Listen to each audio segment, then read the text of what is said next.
Do you typically pack deer out when deep in public? And if not, what is your favorite method of getting a deer out, especially when alone?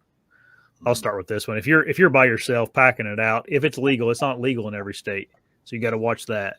Um, but if you can get one out on your back, that's the way to go if you're by yourself.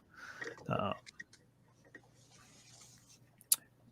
Next would probably, to me, it depends on the terrain. Like if I'm in kind of hilly stuff, I like to have a cart and it's not like, wet or a bunch of layovers or something. Then I'd rather have a sled. And then in the marshes and stuff, sleds are the way to go, which is probably why, Dan, you probably prefer a sled, don't you? I use a sled as my all-terrain vehicle because I can get it out of marsh and swamp and stuff. But I got a cart, and generally, if I got the sled on the cart, I can take the cart across dry land to a point and then the sled.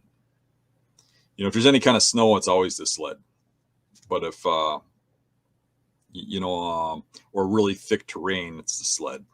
But dry land, the cart, nothing beats a cart. Yeah. Now, right. For me, I mean, I have a really cool method for getting deer out, and it's so easy. You just call Eric. Yeah, I was gonna say. Got one down. Yeah. I got a couple other buddies that are like that. Gary. Yeah, you call Gary, I call Eric. No, Gary calls me or Zank is what happens.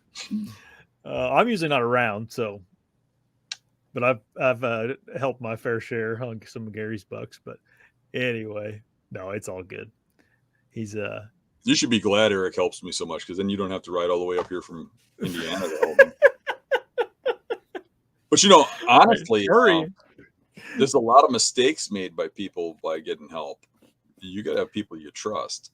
Yeah.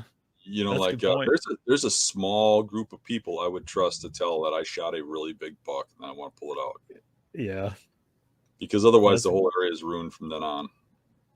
As people talk. Yep.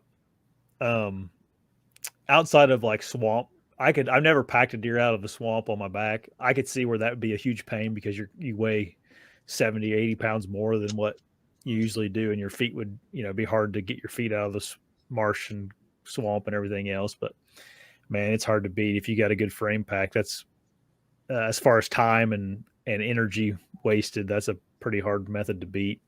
I will say this though, if you don't have a good frame pack, it's probably a lot more work than you want to do. And you don't want to get swamp water inside of a deer.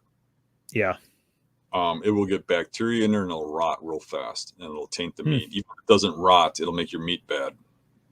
Not necessarily bad that you can't eat it, but bad that it ain't going to taste that good. Yeah. So when I kill them in water, they go in the sled and they get pulled out to dry land before they get even field dressed. Yep. In some cases, if good they're tip. really big or way back there, I have to field dress them. I'll try to get them on the driest spot as possible, and then they go in the sled and they stay dry in the sled. Hey everybody, if you like the channel, make sure you subscribe right here. And if you like the clips, I got 2 more options for you.